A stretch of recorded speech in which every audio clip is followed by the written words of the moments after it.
My question about that mummy is not that it's an alien, but if it does register as human in the DNA, is it potentially a different kind of human than us? Well, certainly we brought in an expert in South American indigenous people genetics, and the analysis showed that the standard genetic mutations that are found in different racial groups around the world matched exactly the Atacama region of Chile. So her parents, her relatives were clearly Chilean. So yeah, I mean that's really all you can say. If someone wants to say that she's an alien, well, that's fine. I'm convinced of what she is and that she deserves a proper burial. And so it's just a genetic anomaly. Just a genetic anomaly. I do know that you've paid attention to the Tridactyl Mummies. Yeah. What is your take on that? So, I think people have conflated a lot of the different mummies that are out there, first of all. There's good point. 60 of them or something. And probably a fair number of them, I wouldn't necessarily call them hoaxes. I would say that they are constructed. But they're old constructs, so maybe there's some sort of homage paid to the ancestors or something like that, whatever they are. So there are some ones that you clearly look at, you go, oh, come on. Right. That never lived. Then there's the fetal position. Then there's the fetal position ones, the big ones. Yeah. And I was at the beginning, I'm always open to being wrong. I was at the beginning thinking, oh, well, because of the small ones, those are probably not real. But then the MRIs started coming out. Yeah. The full body MRIs and the ligature and the bone construction and the finger, and then perhaps most, I think, extraordinarily, the fingerprints on them being clearly not human. So it's interesting. But here's the problem, is that because there's so much circus around them, unfortunately created by people who want a circus because it sells their TV shows, no scientist of any merit would go near it. So I was approached many times to study them. And I said, I'll do it on one condition. Here's the money I need, not personally, but here's the money I need to do the kinds of analysis to accomplish this right. Second, there will be no TV cameras. And you won't hear from me again until I'm ready to talk, because I'll have double-checked and triple-checked and quadruple-checked the results, and then I'll have gone out, as I do with the Atacama mummy, bringing in further contiguous circles of experts to double-check me. And not make it a circus. Because I won't name the TV show that wanted to do it, but they wanted to follow me around with a camera. And I'm like, no, this isn't how science is done. Right. I can't do it with those strictures. So I would say that if anybody's going to do it again, lock the things away with South American scientists. You don't need a North American scientist to come in and do it. There's plenty of smart people in South America who can do this properly. And respect the rights of the indigenous peoples who owned the sacred grounds within which these things were found. I think that's important. And then do the analysis right. They made, I think, the mistake of saying, well, we've done the DNA and there's a lot of DNA that doesn't match. Anything, and the stuff is several hundred years old, anything that old, you won't get a lot of good DNA out of it. But they did the same thing with the Denisovan and the Neanderthal. You have to correct the chemical errors that occur over time. There are ways to what's called bioinformatically correct. You need to do what's called over-reading of the genome, where you do so many reads of it that you stack them all up line by line. Like if you had 1,000 versions of an ancient Bible, you would stack up the lines one by one, and finally you find one line that has this letter, that's correct, and then this one correct, and then you basically do a summation of an averaging of the correctness. And so they say, oh, well, there's 90% of the genome is non-human. It's probably garbage. It's probably these mistakes. It's probably bacterial contamination that they're eating. There's ways to deal with that, but that requires money and not one-off DNA sequences put on the interwebs for some amateur genomicist to make a claim about. Right. You know, so there's ways to do it. I mean, you would want, at the end of the day, to get the results to the level where you could go to the guys who did the Denisovan and the Neanderthal DNA, the Max Planck and others who won the Nobel Prize for it, and say, hey, what do you think? But you don't dare take it to people like that until you've done your homework. There are these very small mummified looking things that are in Peru that seem to look exactly like a similar kind of thing to a human being, but varies enough that you know it's not us. And it has more ribs, it has more spinal columns, or more discs. This is what they look like.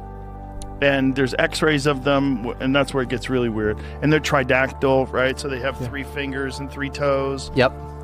And so these were discovered in 2015 in a cave by a guy named Leandro who goes by Mario. And this is one of the headaches about the case, is like we don't have good provenance on it. So he is this Huaquero gravedigger guy, and they were found in diatomaceous earth. So there's actually an idea that they might not even be mummies. Diatomaceous earth is a desiccant, and so they were dried out. And a lot of the organs are actually still inside the bodies. And there are 3 different types. There are S types, which are these little winged creatures. There are J types. The J types are probably, they were most popularized in this Mexican Congress where these things were outed in September of 2023, where they look like almost Close Encounters. Jamie, if you scroll down, like you see that Peru's Congress, like right there, like that thing looks like this like jokey, like Close Encounters of the Third Kind. Like it looks like totally fake. It looks totally fake, right? So those are the J types. They're like 25-ish, maybe 25 to 30 But of then those. there's the ones that they've x-rayed, and that's where it gets really weird. The weirdest ones that I was talking about, the forensics people kind of evaluating, are these M types. These are like 4 to 5 feet. They look pretty anatomically consistent. Have you seen them in person? I have. Really? Yeah. And what was your feeling? My feeling was, it was this... Keep those images up, please. It was, as with a lot of these things, oscillating between, holy shit, this thing is not from here, and then, dude, you have to, like, chill, and, like, there's so many other things, you know, there's so many other gates this has to get through for us to actually, you know, verify this stuff. See if you can go the x-rays, Jamie. Find the images from the x-rays. That's one, but there's one that's a little bit better because it's one of the fetal position. It's Jamie, in my document, actually. Look at that one. Okay, there you go. So that one has eggs inside of it. What? If you go Montserrat, which look at is its hips. Yeah. How weird. So if you go to Montserrat clip, yeah. So this one's pregnant and has what they are claiming to be a tridactyl fetus inside of it. Yeah. How many of these do they have? So they have 8 to 10 of these M types, these kind of most realistic looking ones. 8 to 10? 8 to 10. And then they have 25 to 30 of the J types. So yeah, look at that. That's a 3D reconstruction of the CAT scan. So they have teeth. That's weird. They have teeth, right? Yeah. They have tendons, they have bones, they have cartilage, they have organs inside. And then, so this is where we need to verify stuff. They even have actually. Could you go back to the part of the video where what's that? Yeah, that part. What the fuck is that, man? That's crazy. They have osmium and cadmium implants in them, which are rare earth metals that were discovered in the 19th century, too. If this is art, if someone made this, I need to buy one. Yeah. Like, you need to tell me how much this costs. I need to put it on my table because you're a genius. If you've made that and you tricked everybody into thinking that that's real, you're a goddamn genius, and you shouldn't just be hoaxing people. Well, so then the alternative is that's real. Well, if that's real, that's completely insane. Joe, fortunately and fortunately for you maybe, but unfortunately for the case, these Huaqueros, these gravediggers, are selling some of these things on the black market. And this case is the wild, wild west. It is so... How much? How much could I get one for? I've heard 7 figures. 7 figures? I've heard a lot of money. Jeez Louise. But is Peter Thiel buying one of these? Don't say yes. Look at that thing. It's wild. That's so crazy. But there are serious problems. I want to caveat all of this, and like, you know, I don't want to be overly sensationalist about this. If it's a hoax, it's the best hoax ever. Right. It is the best. My friend Michael Mazzola, who like kind of rolled the red carpet down, allowed me to even see these things. He's making a video, or making a documentary on this that's coming out this August, and it's called "This Is Not a Hoax." I told him to put in parentheses, or this is the most sophisticated hoax ever. Right. Because the DNA testing sucks. There's no signal. The signal to noise ratio sucks on the DNA. How come? Because there was probably human contamination. Like the NCBI, which is this like biotech repository where you have a lot of this genetic information on two of the bodies, Victoria and Maria. This is all publicly available. They've done analysis on this, and like the camp that is very pro, you know, these being alien is this guy Jaime Maussan, and he is I actually think he's awesome. I love him. He's like this former 60 Minutes guy in Mexico, and he's paid a lot of money to protect a lot of these bodies. He's very open about like, we just need more scientific research. You know, he wants more eyes on this thing. But some of the genetics, you know, some of the genetics researchers that they're basing the stuff on, I spoke to one of them. This guy's name is Dr. Ricardo Rangel, and he's a biologist. I don't think he's actually a geneticist. And his belief is like, he was like, this is, you know, there's 30% of this is like unknown DNA that we don't know. And then in the 70%, you have mitochondrial DNA from Myanmar. And then you have DNA from a parasite in Africa. And you also have bonobos and chimpanzee DNA, which means it was an ancient primate that held this DNA because it was before they phylogenetically split off. So what he's saying, and this is crazy, is he was saying that like a hominid species, an early hominid species, went from Asia to Africa. And because there's some theories that they actually, you know, East Africa is not like the first hominid species. Maybe it was East Asia. So it's already like kind of requiring some leaps of logic or whatever. Mm-hmm. And then had sex with this like primate thing. And you end up with this hybrid. And then another leap of logic is that before Pizarro and all the conquistadors, like there's actually like transmission of, you know, beings from Africa to South America. I don't believe that. It's crazy. It's like saying the pangolin theory is better than the Wuhan lab leak theory, which is just like Occam's razor. That's not real. Well, we do know that there were other types of hominids that coexisted with human beings. Denisovans. Yeah. The Floras people, the Hobbit people.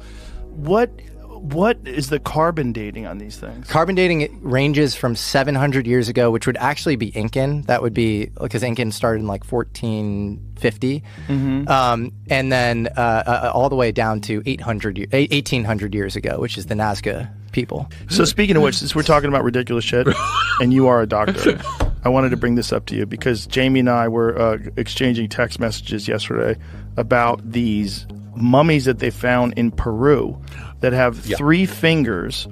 The aliens. Yeah, well, they don't know what they are, but they have three fingers, and not three fingers because they cut the fingers off. They actually, their structure genetically has three fingers, and their cranial capacity, they have a large head, which a lot of times they think was due to, you know, they would form their head and like press boards to make their head stretch out, which they definitely did in some tribes. Chinese do but with the the question feet. is, why were they doing that? And then were they doing it to replicate something else? Yeah, that's it. So the thing about these is that they had a cranial capacity that is larger than most human beings. That's alien. It looks like a fucking alien. That's correct. But is that real? Here's the question. Three-fingered alien mummies. Click on that article and see where are they getting this from. I know it was in New York Post.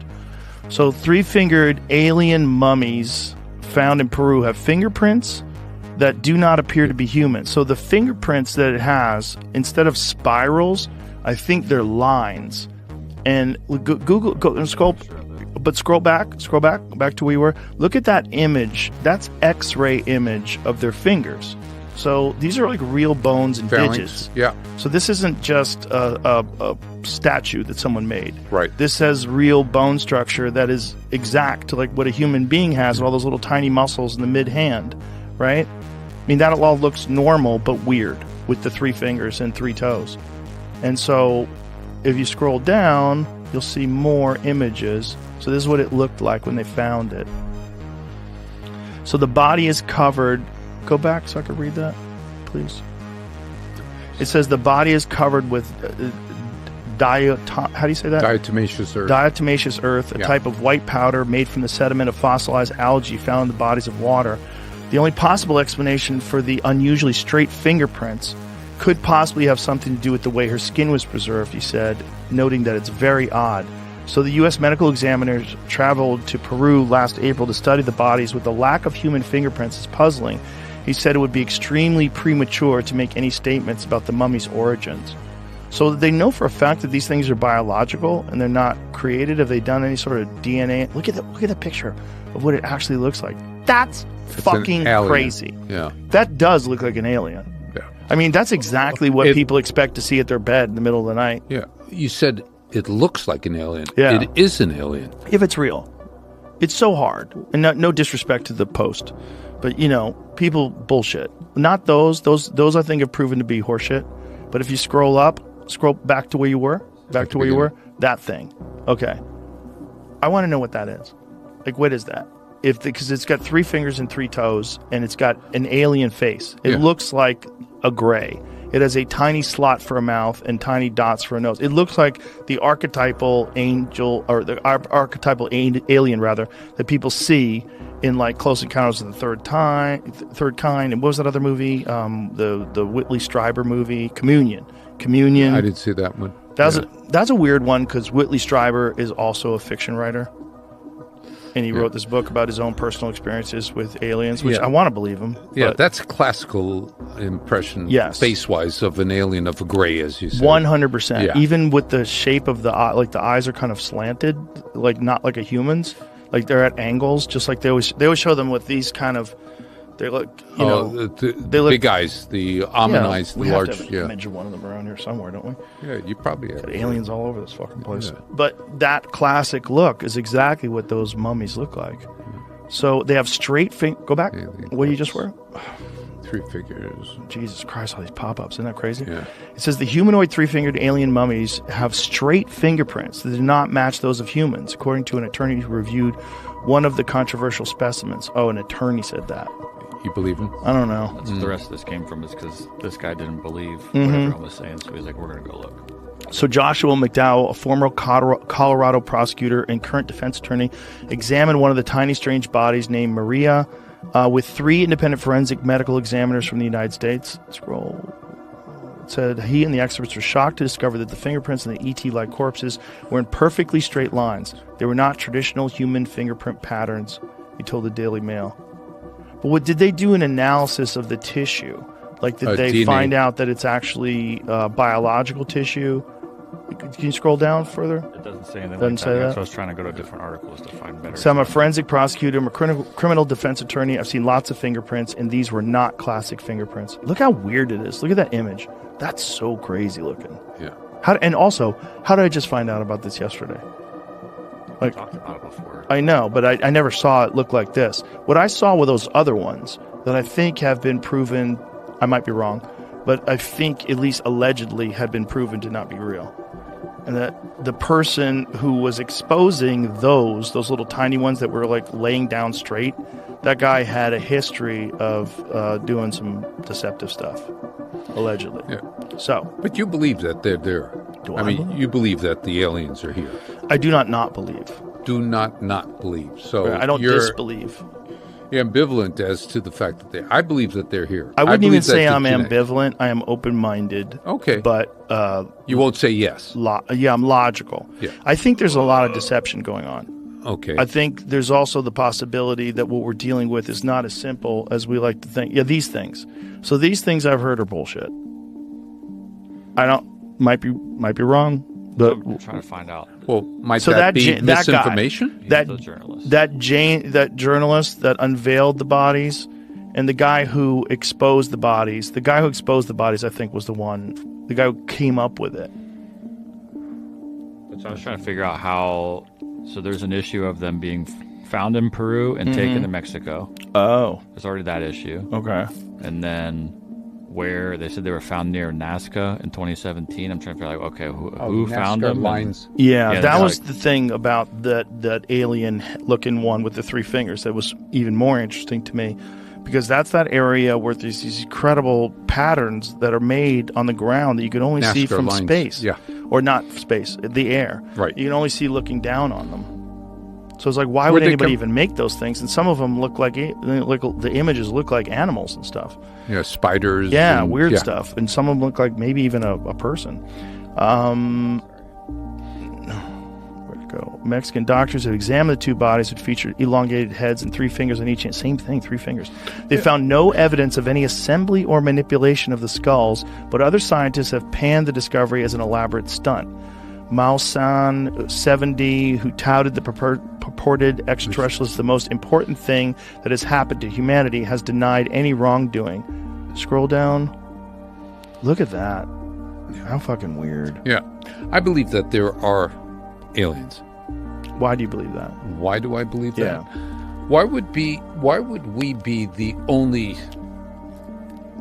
people on a planet? Ancient Egyptian civilization thrived along the Nile River for over 3,000 years, around 3,150 BC. The river provided a means of irrigation and transportation across the country and other surrounding regions. This enabled agriculture and trade, although they maintained limited outside interference. Religion was a significant part of ancient Egyptian culture, as they worshipped hundreds of gods and goddesses, some inscribed in their hieroglyphic scribbles. The predominant national gods were Ra, the sun god, Osiris, the god of the afterlife, Isis, the mother goddess, Horus, the falcon god, and Amun, the creator god. This led to beliefs in immortality, the afterlife, magic, and rituals. Although the pharaoh was worshipped, he was seen as an intermediary between the gods and people. Some of the famous pharaohs include Ramses II, Thutmose III, and Cleopatra. The Egyptians built elaborate temples and tombs for their gods and deceased royal family members. Many of these structures have become essential preservation grounds for many of the wonders we keep discovering in Egypt. The study of ancient Egypt has significantly contributed to modern architecture, art, astronomy, medicine, mathematics, and literature. The Egyptian society was stratified and hierarchical. However, they had rights and freedoms not seen in many ancient civilizations. Although Egyptian culture declined after 1070 BC, the legacy and mysteries remain as archaeologists continue to find exciting artifacts hidden away in Egypt. Let's explore some truly terrifying discoveries in the forbidden areas of Egypt. First are the bones of Fayum necropolis. In 2021, while digging through the Fayum necropolis about 62 miles south of Cairo, a team from the Center of Egyptological Research of the Russian Academy of Science made a chilling discovery. They found the bones of an 8-year-old child carefully spread out among the corpses of 142 dogs.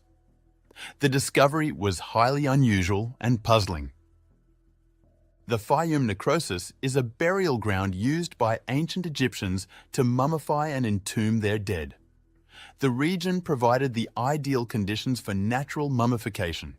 The remains of the child, which date back to the 1st century BC, were surrounded by the bones of puppies and some fully grown dogs. The dog species ranged from large hounds to tiny lapdogs. Blue clay was found on the bones of the dogs, which experts say indicates that the dogs may have been drowned before being placed in the child's catacombs. This is identified as a form of pet cemetery. The child's skull was found wrapped in a linen bag, which had only been found once before. Since dogs held great significance in ancient Egypt, the death and burial of over 140 have puzzled experts. Dogs were regarded as sacred associates of the dog-headed gods like Anubis and served as guiding souls into the afterlife. There have also been instances of mummified dogs and mass burials, such as the 7 million canine mummies in the Anubis catacomb in Saqqara. Some experts theorized that the child cared for the dogs and perished with them in a disaster. Others believe that there was ritualistic or criminal intent behind the burial. Scholars continue to evacuate the tomb with great care to avoid destabilizing the excavation site. Although 2,000 years old, the bones hold important secrets that may lead to important discoveries. The Egyptologists hope that technology can provide cues that may not be immediately visible to the naked eye. Another mind-boggling discovery made in Egypt's many ancient burial grounds is the mummified crocodiles in temples and catacombs. These sacred mummies show how much the Egyptians held crocodiles in awe and reverence. In 2022, archaeologists uncovered a stunning cache of mummified crocodile remains at the Komel Kalgan necropolis. These crocodiles underwent minimal mummification, which preserved invaluable details of their anatomy for modern studies. These crocodiles date back to the 5th century BC, a time when the Egyptians performed mummification ceremonies. These crocodiles were mummified to show their importance in ancient Egyptian culture. Crocodiles were seen to embody the Nile River's mighty power and life-giving force. There were crocodile gods such as Sobek, who featured heavily in Egyptian mythology and folklore. Sobek represented fertility, military might, protection, and the Nile's power to thrive in the desert. Experts say the crocodiles were pampered with food and adornments and given elaborate burials. Some were found in coffins and sarcophagi of royalty. Scientists are still unsure how worshippers selected which crocodiles to mummify, why some crocodiles had signs of captivity, and why the mummification process varied across regions. The catacombs are believed to have been deeply ritualistic locations. Little wonder these crocodiles have survived for over a millennium. The third discovery is the king's dagger from outer space. Among the many shiny treasures found in Egypt is a dagger belonging to the famed Egyptian boy king Tutankhamun. This ornate iron dagger stands out as something out of this world, like something forged from metal of celestial origins. The dagger is estimated to be about 3,300 years old, and the blade looks made from metal smelted from a meteorite. This has been a source of wonder for many Egyptologists. History shows that Tut became king at 9 years old and ruled for a short time in wealth before dying mysteriously. His tomb was discovered in 1922 by Howard Carter and was filled with gold. The iron dagger was too advanced for its time, as ironwork was scarce in the Bronze Age.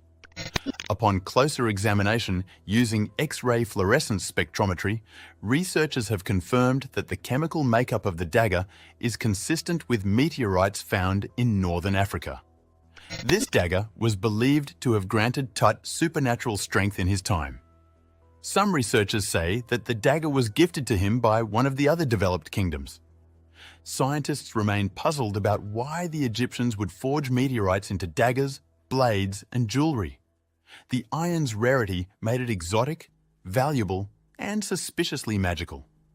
The Egyptians believed that Tut needed this magical weapon for the perilous journey through the afterlife. Researchers continue their quest to understand how this dagger survived 3 millennia underground and its cosmic chemical fingerprint. Next, we have the Long Tunnel in Cairo.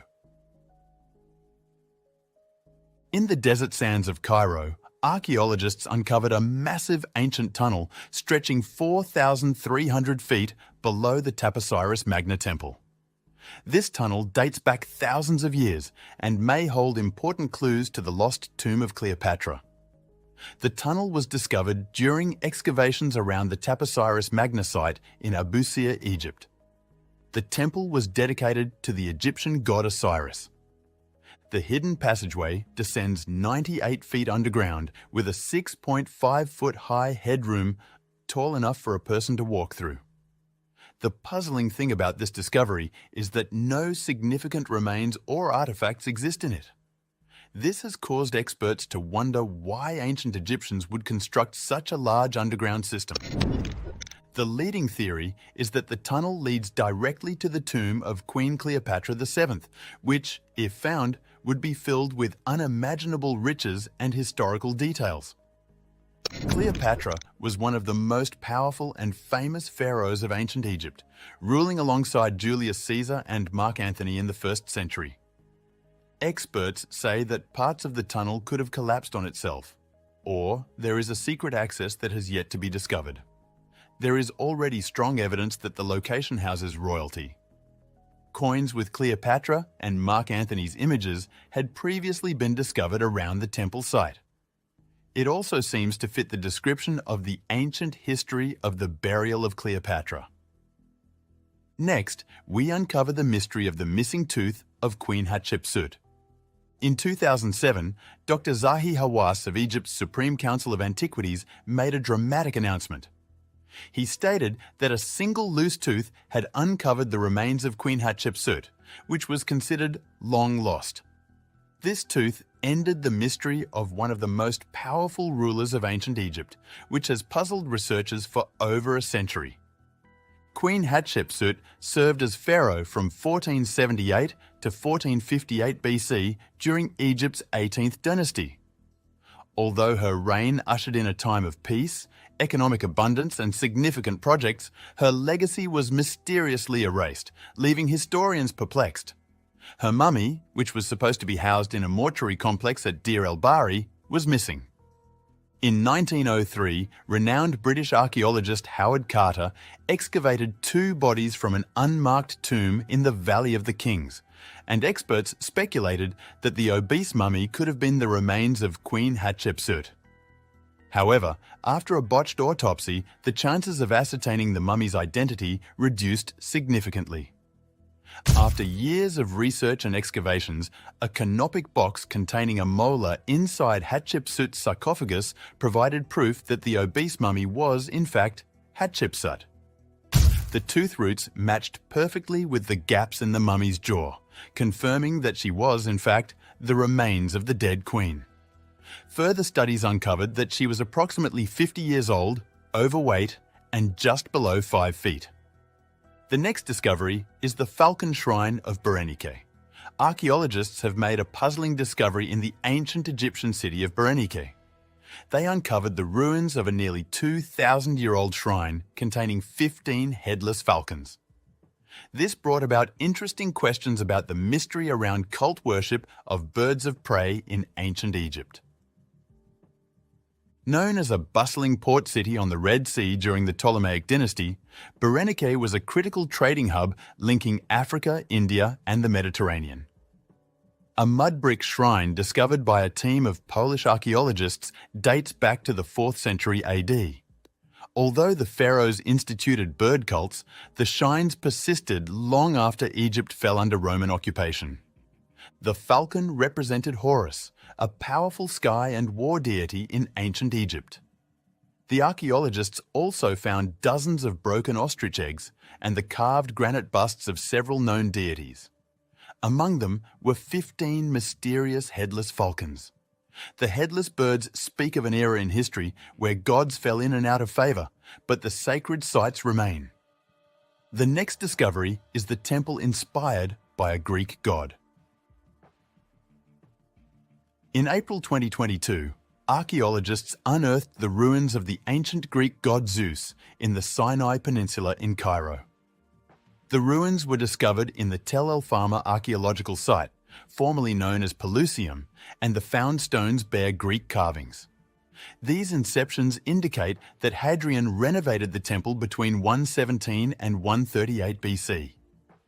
In ancient times, Zeus was a significant figure, with many temples dedicated to him worldwide.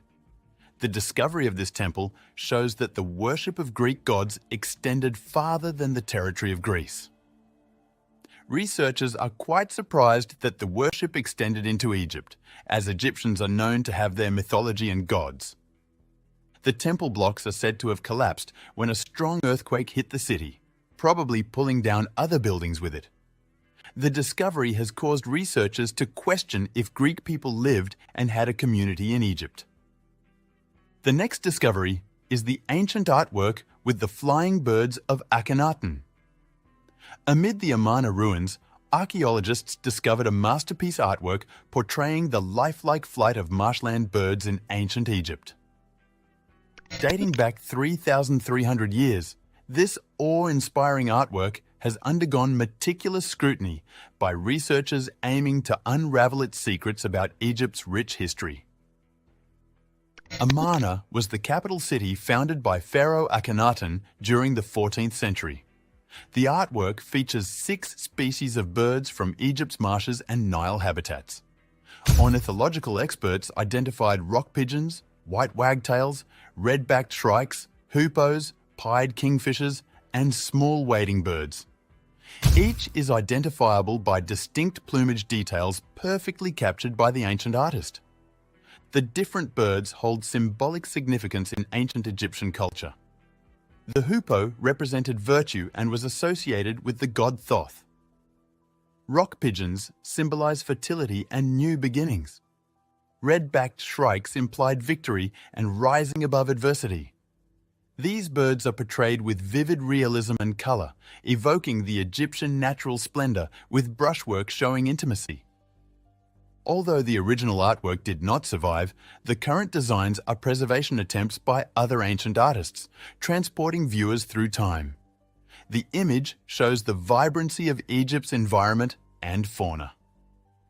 The next discovery is the collection of ancient jewelry. In 2022, archaeologists discovered a trove of golden jewelry from a previously unexplored tomb in the ancient Egyptian city of Akhetaten. Akhetaten was founded around 1350 BC, but was abandoned shortly after the death of the pharaoh. The unusual Amarna period jewelry found there reflects the briefly flourishing art style of Pharaoh Akhenaten's reign. The collection contains rings, bracelets, beads, and necklaces of elaborate design. In depth, images of gods and goddesses also adorn the glittering artifacts. Hieroglyphics and intricate stone settings bring a vibrancy to each piece. One of the standout pieces in the tomb is a gold ring bearing the face of the god Bees. Known as the deity of war, Bees was revered by the Egyptians for protecting homes and women in labor. He had a comical dwarf-like appearance, uniquely captured with striking details. Other pieces include the image of Hathor, goddess of sky, love and fertility, and a very rare depiction of Atum, the creator god and mythical first pharaoh of Egypt. Experts say that the buried jewelry likely belonged to nobles and elite royal court members. The ancient Egyptians regarded gold as the imperishable flesh of the sun god, and they possessed incredible metallurgical skills for crafting ornate accessories. Next is the cryptic discovery of the mysterious lady. Archaeologists made a startling discovery of a pregnant mummy who was still carrying her unborn fetus inside her womb. Discovered in the royal tombs of Thebes, the mummy was found to be a woman in her 20s or 30s. Ancient Egyptians are known for removing internal organs and placing them in canopic jars, but experts are puzzled about why the fetus was left inside the mother. The acidic environment and mummification salt have preserved the fetus like a capsule, and it has remained in dry conditions. Experts theorize that the fragile fetus may have damaged the body, and they decided to leave it in. Others believe that there were religious reasons to leave a fetus in the body. Thankfully, technologies such as CT scans can help with known medical conditions and lifestyles of Egyptian mummies. Next, we uncover the strange, flat-faced dinosaur. In Egypt's Baharia Oasis, paleontologists unearthed the vertebra of a new species of dinosaur. Living nearly 100 million years ago, this bulldog-faced carnivore sheds light on the diversity of Cretaceous dinosaurs in Egypt. The tyrannosaur-like predator was over 20 feet long and weighed around 2 tons. However, most notable is the flattened face with ridiculously tiny teeth, as compared to its large head. This dinosaur hunted prey across ancient Egypt using its long legs and deadly claws. This discovery from the Abelosauroid family of 2-legged meat-eaters showed that dinosaurs roamed wider than previously thought. It showed that the Egyptian dinosaur ecosystem was far more diverse in the Cretaceous period. This terrifying dinosaur survived 100 million years before vanishing. The next discovery is the unearthed location of rare mummified lion cubs.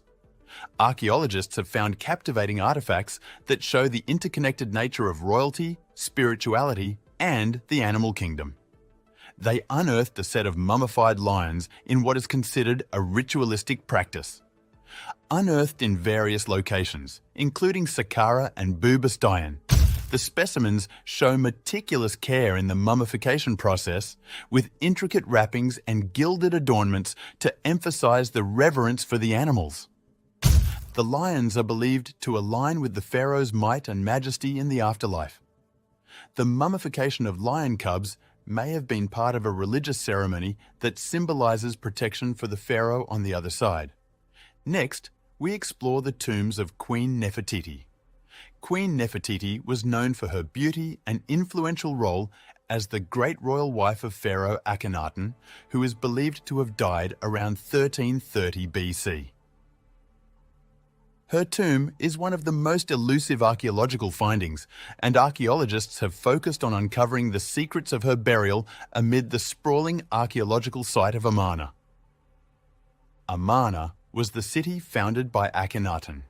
With its royal tombs and temples, it is a testament to the revolutionary religious and artistic changes implemented during Akhenaten's reign. Recent technological advancements, including ground-penetrating radar and thermal imaging, have been employed to explore the depths of Amarna. These tools have revealed the existence of potential hidden chambers and passages beneath the city, fueling speculation that one of them could lead to Nefertiti's long-lost tomb. Next, we learn about the ramp systems for generations. In Egypt's Hatnub quarry, archaeologists uncovered ramps over 4,500 years old that provide clues into pyramid construction. The ramp system dates back to around 2560 BC, during the pharaoh Khufu, which suggests that the ramps were used to haul massive alabaster blocks from Egypt's monumental pyramids. The ramps had a 20% gradient, steeper than expected for moving heavy stones. This ingenious use of simple mechanics enabled Egyptians to lift colossal stones. The Hatnub ramps were designed for alabaster, which showed sophisticated engineering. It gives clues on how the massive pyramids of Giza were constructed using ramps and pulleys. The system's configuration allowed continual forward movement and momentum to manipulate huge blocks into place. The quarry ramp discovery illuminates how ancient Egyptians designed monumental feats of organized labor that stand tall 4,500 years later. It reflects an industrial-scale operation with efficient planning, which was lost for millennia. The final discovery in this video is the golden mummies of Egypt. The enigmatic golden mummies are buried within the sacred sands of Egypt and give insight into the luxury with which ancient Egyptians treated their departed. Some of the mummies date back to the Greco-Roman period, an era that witnessed the fusion of Egyptian and Hellenistic cultures. These mummies were meticulously covered in gold leaf and carefully layered over with linen wrapping, transforming the mummy into a shimmering figure. The mummies are believed to be destined for an afterlife in eternal radiance. The application of gold leaf profoundly expressed the ancient Egyptians' aspiration for an eternal existence in the divine realm. Thanks for watching another episode of Voyager. While you are still here, click the video on your screen for more quality videos.